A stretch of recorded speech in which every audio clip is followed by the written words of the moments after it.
Pemirsa, kasus kamera dalam toilet membuat sejumlah mahasiswi Fakultas Syariah dan Hukum trauma, di mana para mahasiswi ini mulai mewaspadai saat berada dalam toilet. Mereka juga berharap agar kasus yang terjadi di Fakultas Syariah dan Hukum tidak terulang kembali.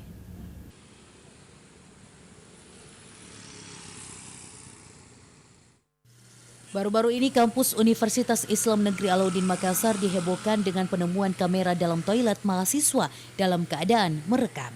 Hal ini membuat sejumlah mahasiswi Fakultas Syariah dan Hukum mengalami trauma dan tidak lagi masuk ke dalam toilet yang ada di fakultas. Seperti mahasiswi jurusan ilmu hukum yakni Halifa mengatakan, temuan kamera dalam toilet membuat mahasiswi trauma untuk masuk ke dalam toilet, di mana ia harus memeriksa dengan jeli sebelum menggunakan toilet.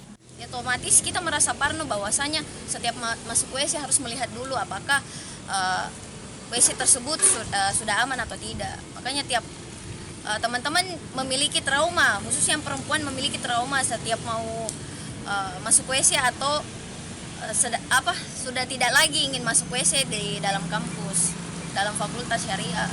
Sudah tidak ingin masuk WC. Ia berharap agar pihak universitas, khususnya Dekan Fakultas Syariah dan Hukum, mengusut tuntas kasus kamera dalam toilet agar tidak terulang kembali di Fakultas Syariah dan Hukum maupun di fakultas lain. Asyarudin Arbab, Celebes TV.